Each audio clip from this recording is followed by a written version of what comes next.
So, what does it really take to become a true expert in a field that basically reinvents itself every couple of years? Today, we're not just going to talk about theories. We're actually going to deconstruct a real world IT career from the ground up just to find out. I mean, really think about it for a second. Is it just about having a wall full of certifications or knowing all the latest buzzwords? Or is it something deeper, something that's a lot harder to measure? Well, we're going to try and answer that by looking at a pretty fascinating career path. So, we're going to follow the career of Yazan Zurakat. But look, this isn't just us reading a resume. We're trying to uncover the story behind the job titles. A story of how skills get built, how careers pivot, and how real expertise is forged over decades of work.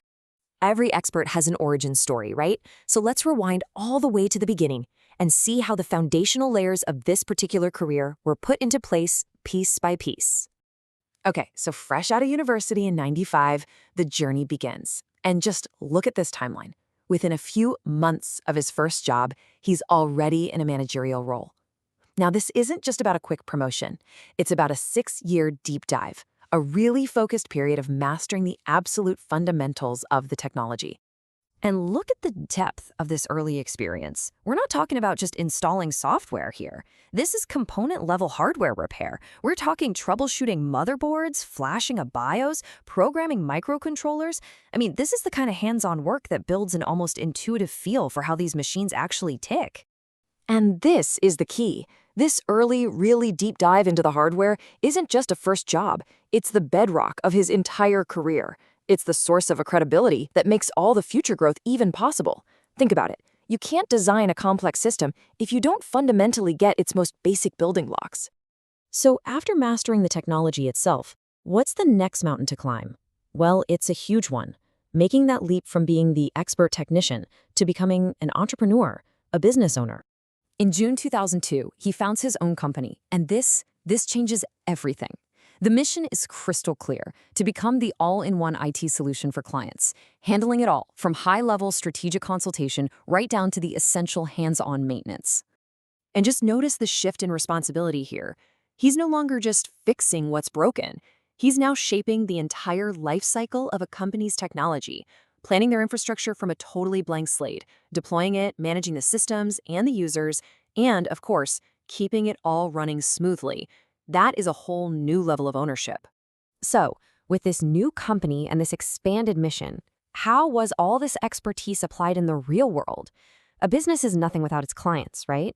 And the kind of clients you serve, well, that says everything about your capabilities. This client list tells such a powerful story. It's not just one single niche. You've got large engineering firms with over 100 computers.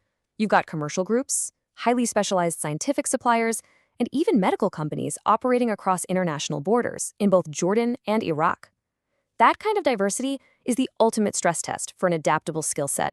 Serving a portfolio like this demands incredible flexibility.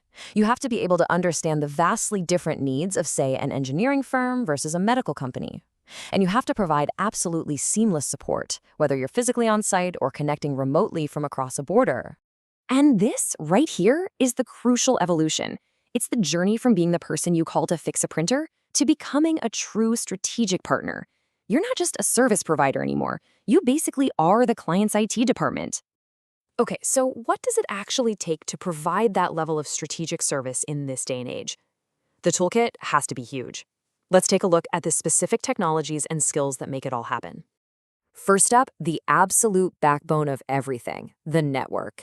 And hey, this isn't just about plugging in cables. We're talking high-level management and administration, strategic IT planning, and deep, deep expertise in the core systems that run modern businesses like Microsoft Windows and Exchange servers.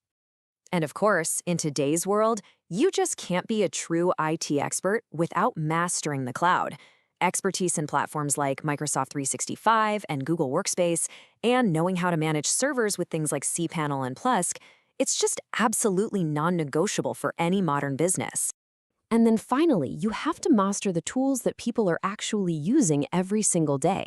And that means not just the standard Office software, but also those specialized, high-powered suites from Autodesk and Adobe that are so critical to industries like engineering and design. This is what really completes that full-stack picture of comprehensive support. So what's the big picture here? Well, this entire career perfectly illustrates the fundamental evolution of the IT professional. The job has completely transformed from the reactive fixer, the person who rushes in when things break, to the proactive strategist who designs entire digital ecosystems, acting as a real business partner. And that's really the ultimate lesson here, isn't it? True, lasting expertise in technology isn't some final destination. It's a constant journey of learning and evolution. It's all about building on that strong, hands-on foundation and never, ever being afraid to adapt to whatever comes next. It leaves us with one final, really crucial thought. We've seen the evolution from hardware repair all the way to cloud strategy. So the question for all of us now is, what's next? What are the skills being forged today that are going to define the tech experts of tomorrow? Thanks for joining me.